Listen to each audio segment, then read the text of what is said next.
नमस्ते, मेरा नाम है दीक्षा ठाकुर और आप मुझे देख रहे हैं श्री विश्वनाथ IAS एकेडमी सोलन से। Topic wise most important questions की जो सीरीज़ चल रही है, टॉपिक वाइज जो है उसी में ये हमारा नेक्स्ट वीडियो है और हम कवर कर रहे हैं मॉडर्न हिस्ट्री, जिसमें हमारा पहला टॉपिक है 1857 की क्रांति, रिवोल्ट ऑफ 1857। ये इसका पार्ट सेकंड है।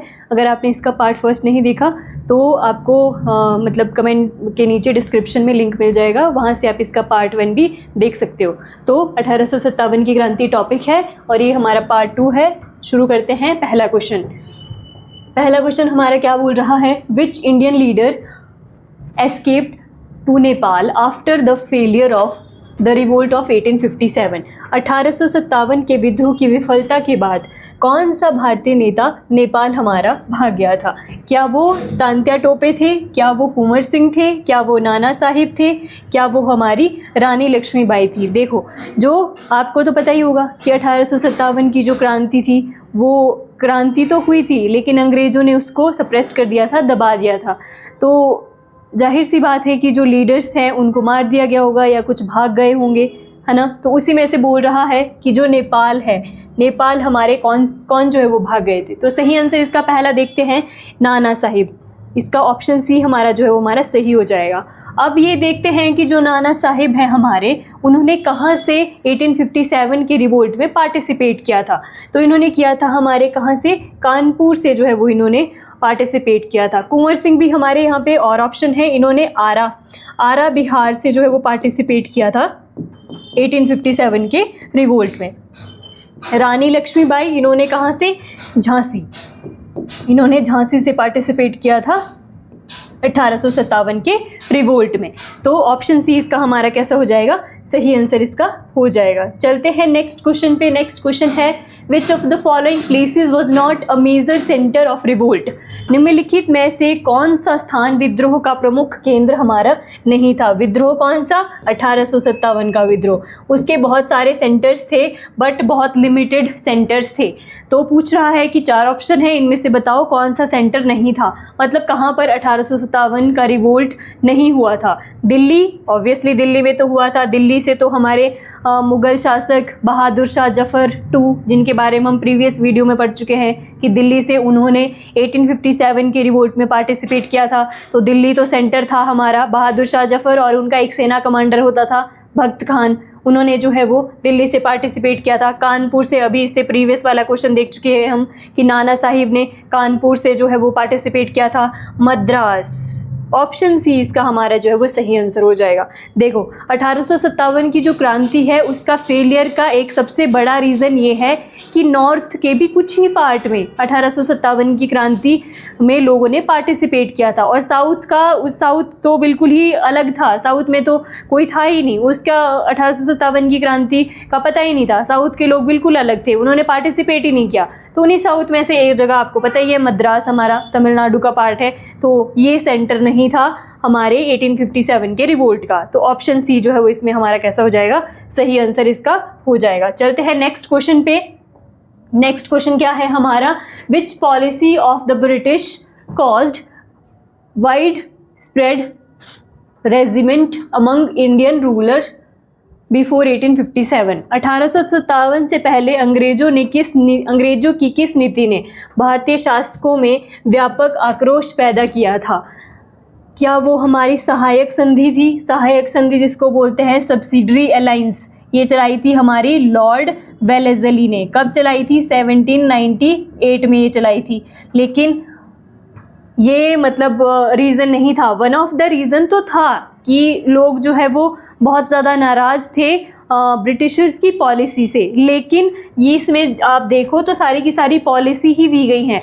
इस पॉलिसी में भी कौन सी ऐसी पॉलिसी थी ब्रिटिशर्स की जिसने सबसे ज़्यादा जो है वो मतलब परेशान थे या फिर जिससे बोल सकते हैं आप सहमत नहीं थे इंडिया के लोग? तो वो कौन सी थी? सहायक संधि तो नहीं थी, लेकिन सहायक संधि बहुत इंपॉर्टेंट है। कौन सी, किसने चलाई थी? लॉर्ड वेलेज़ली ने हमारी चलाई थी और 1798 में हमारी चलाई थी। हड़प नीति, हड़प नीति होती है डॉक्ट्राइन ऑफ लैप्स, यही इसका सही आंसर भी है। हड़प नीति हमारी क्या है? Doctrine of lapse. ये किसने चलाई थी? लॉर्ड डलहौजी ने हमारी चलाई थी। लॉर्ड डलहौजी की ये पॉलिसी क्या थी कि जिस भी राजा का कोई संतान नहीं है तो वो किसी संतान को गोद लेकर उसको राजा नहीं बना सकते।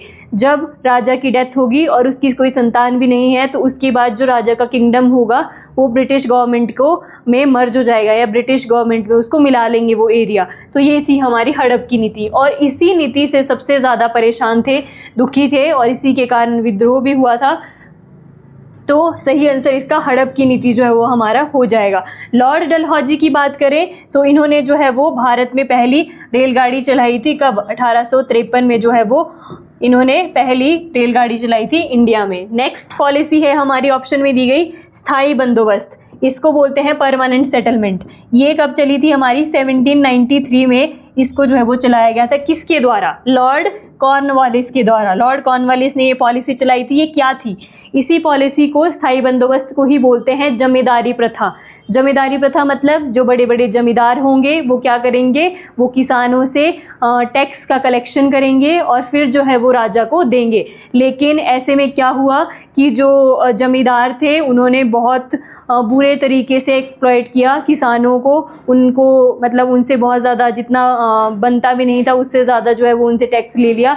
कुछ जो है वो अंग्रेज़ों को दे दिया, बाकी अपने पास रख दिया। तो ये सिस्टम भी इसीलिए इसको बोलते हैं जमींदारी सिस्टम। जमींदार बहुत पावरफुल हो गए थे इस टाइम पे। और ये पॉलिसी कब चली थी हमारी? 1793 में स्थायी बंदोबस्त शुरू किया गया था। किसके द्वारा? लॉर्ड कॉर्नवालिस के द्वारा। इंपॉर्टेंट है, एग्जाम में पूछा भी जाता है।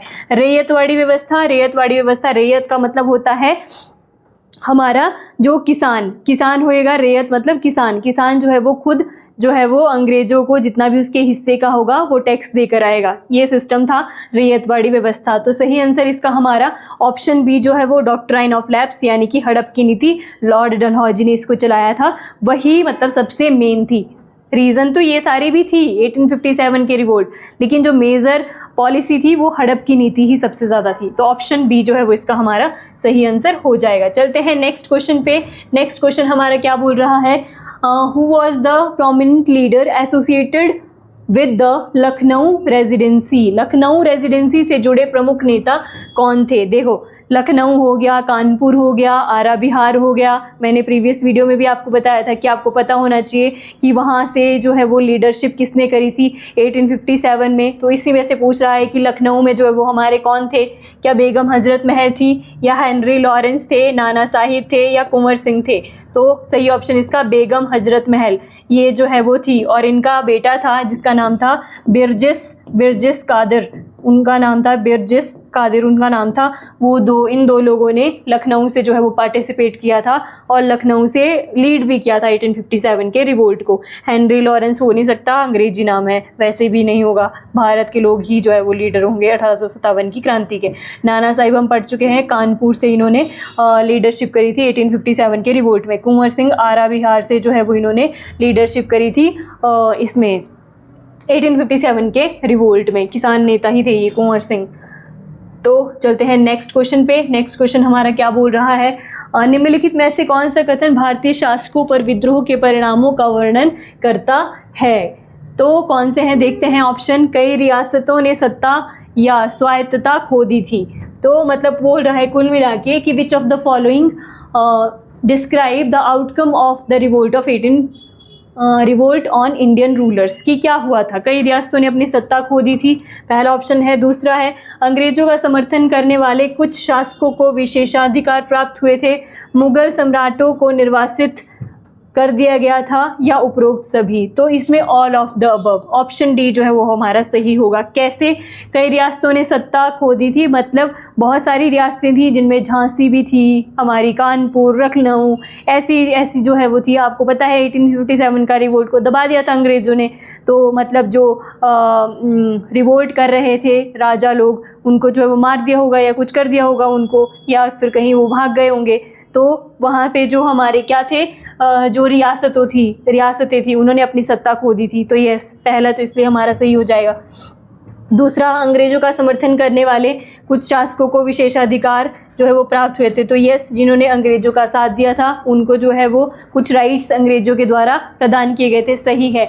मुगल सम्राटों को निर्वासित कर दिया गया था, अभी हम देख चुके हैं, या फिर आगे कोई क्वेश्चन होगा जिसमें बोला उस टाइम पे जब 1857 का रिवोल्ट हुआ था तो मुगल किंग कौन थे, वो थे हमारे बहादुर शाह जफ़र। बहादुर शाह जफ़र को फिर जो है वो निर्वासित कर दिया गया था, मतलब उनको निकाल दिया गया था और उनको रंगून जो है वो भेज दिया गया था। तो इसके हिसाब से हमारा सी ऑप्शन भी सही हो जाएगा, बी भी सही है, ए भी सही है। तो option D all of the above जो है वो इसका हमारा सही ऑप्शन जो है वो हो जाएगा। चलते हैं नेक्स्ट क्वेश्चन पे। नेक्स्ट क्वेश्चन हमारा क्या बोल रहा है, नेक्स्ट क्वेश्चन है 1857 के विद्रोह के दौरान प्रतिरोध का अंतिम प्रमुख केंद्र कौन सा शहर था?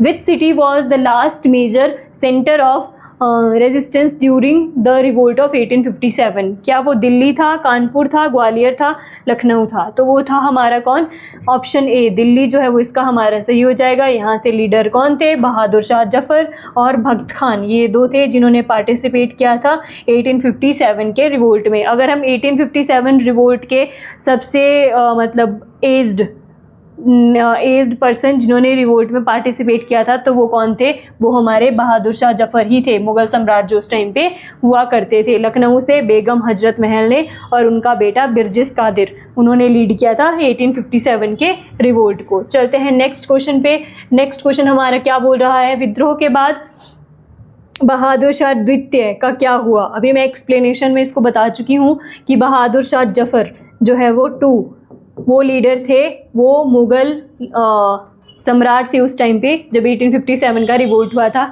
रिवोल्ट को दबा दिया गया। उसके बाद बोल रहा है कि उनका क्या हुआ था, अंग्रेज़ों द्वारा उन्हें फांसी दे दी गई थी, रंगून उन्हें भेज दिया गया था, नेपाल भाग गए थे, या नाम मात्र के नेता के रूप में बने रहे थे? तो वो क्या, रंगून निर्वासित हो गए थे। ऑप्शन बी इसका हमारा सही आंसर जो है वो हो जाएगा। रंगून म्यांमार में है, वहाँ पर जो है वो उनको निर्वासित कर दिया गया था।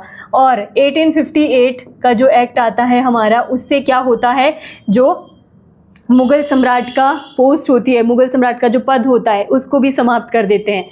ठीक है, तो ऑप्शन बी इसका हमारा कैसा हो जाएगा, सही आंसर इसका हो जाएगा। चलते हैं नेक्स्ट क्वेश्चन पे। नेक्स्ट क्वेश्चन हमारा क्या बोल रहा है, निम्नलिखित में से कौन 1857 के रिवोल्ट का कारण नहीं था? वेतन और भत्तों को लेकर सिपाहियों का असंतोष, अंग्रेजों द्वारा धार्मिक हस्तक्षेप, मुग़ल सम्राट के प्रति जन समर्थन, या भारत में फ्रांसीसी सेना का समर्थन? बोल रहा है कि कौन सा कारण हमारा नहीं था। तो पहला देखते हैं, वेतन और भत्तों को लेकर सिपाहियों का असंतोष। देखो ये तो था, जो हमारे भारत के लोग होते थे जो सेना में भर्ती होते थे ब्रिटिशर्स की, उनके और जो उनके मतलब खुद के ब्रिटिशर्स की सेना होती थी, उन दोनों में मतलब जो सैलरी का डिफरेंस होता था वो बहुत ज़्यादा होता था। जो भारत के सैनिक होते थे उनको कम पैसे मिलते थे, और जो ब्रिटिशर्स के होते थे वो अच्छी अच्छी पोस्ट पे जो है वो होते थे और सैलरी भी उनकी अच्छी होती थी, जिस कारण क्या था, जो सिपाही थे उसमें असंतोष फैल गया था। तो ये तो सही है कि हाँ, कि जो वेतन और भत्तों को लेकर सिपाहियों में नाराज़गी थी वो तो सही है। अंग्रेज़ों द्वारा धार्मिक हस्तक्षेप, तो ये भी हमारा था। देखो धार्मिक हस्तक्षेप कैसे, उन्होंने बोल दिया था कि जो हिंदू हमारे लोग हैं, हिंदू सैनिक थे, वो टीका नहीं लगाएंगे, और जो हमारे सिख जो सेना में भर्ती हुए थे उनको टर्बन पहनने के लिए मना कर दिया गया था, और जो मुस्लिम थे उनको बोला गया था कि तुम अपनी दाढ़ी नहीं रखोगे। तो धर्म में तो इन्होंने हस्तक्षेप जो है वो किया था, इंटरफेयर किया था अंग्रेज़ों ने, जिसके कारण भी जो सिपाही थे वो नाराज़ थे उससे। तो ऑप्शन बी तो हमारा है, इसमें नहीं वाला पूछ रहा है ऑप्शन। अभी तक हम देख रहे हैं कि बाकी के थे। मुग़ल सम्राट के प्रति जन समर्थन, तो यस, मुग़ल सम्राट जो हमारा बहादुर शाह जफ़र था उसी को जो है वो लीडर बनाया गया था हमारे 1857 के रिवोल्ट का, और वो सबसे ज़्यादा उम्र के भी थे जो 1857 के रिवोल्ट में पार्टिसिपेट करने वाले पर्सन थे। तो ये तीन तो हमारे रीज़न थे। लेकिन ऑप्शन डी, भारत में फ्रांसीसी सेना का समर्थन, ये इसका ऑप्शन नहीं है। ऑप्शन डी जो है वो इसका हमारा कैसा हो जाएगा, सही आंसर जो है वो हो जाएगा। ऑप्शन डी जो है वो इसमें क्या हमारा सही आंसर है। चलते हैं नेक्स्ट क्वेश्चन पे। नेक्स्ट क्वेश्चन हमारा क्या बोल रहा है, नेक्स्ट क्वेश्चन है, ईस्ट इंडिया कंपनी पर विद्रोह का तत्काल प्रभाव क्या पड़ा? देखो ईस्ट इंडिया कंपनी आई थी हमारी कब? 1600 में जो है वो ईस्ट इंडिया कंपनी हमारी इंडिया में आई थी। और जब ये बोल रहा है कि 1857 का रिवोल्ट था हमारा, जब वो रिवोल्ट ख़त्म हुआ तो उसके बाद जो ईस्ट इंडिया कंपनी है हमारी, उसके ऊपर क्या इफ़ेक्ट पड़ा? तो पहला ऑप्शन है उसके शासन को सुदृढ़ किया गया, मतलब और ज़्यादा स्ट्रेंथन्ड देयर रूल। उसके बाद ब्रिटिश राज को सत्ता हस्तांतरित करी गई, transferred power to the British crown, या फिर इंक्रीज हमारा रिक्रूटमेंट ऑफ इंडियन सिपॉइज, या ये हमारा जो है कंपनी के व्यापारिक विशेषाधिकारों का विस्तार किया गया। क्या हुआ ईस्ट इंडिया कंपनी का? तो ईस्ट इंडिया कंपनी को क्या कर दिया, 1857 का जब रिवोल्ट हुआ तो कंपनी के कंपनी के ऊपर सवाल खड़े हुए कि कंपनी के होते होते 1857 जैसी जो है वो क्रांति हमारी हो गई, तो अब ईस्ट इंडिया कंपनी को हम जो है वो यहाँ पर नहीं रखेंगे, ईस्ट इंडिया कंपनी को ख़त्म कर दिया गया और जो हमारा सत्ता थी हमारी वो ब्रिटिश राज को सत्ता हस्तांतरित की गई। ऑप्शन बी जो है वो इसका हमारा सही हो जाएगा। ऑप्शन बी ये देखो, transferred power to the British crown, जो ब्रिटिश क्राउन है उसको पावर ट्रांसफ़र कर दी गई और इंडिया का शासन कहाँ से? ब्रिटेन से जो है वो होने लगा। तो ऑप्शन बी इसमें कैसा हो जाएगा? हमारा सही आंसर जो है वो इसका हो जाएगा। चलते हैं नेक्स्ट क्वेश्चन पे। नेक्स्ट क्वेश्चन है which of the following was the major limitation of 1857 revolt? निम्नलिखित में से कौन सा 1857 के विद्रोह की एक प्रमुख सीमा थी? क्या था?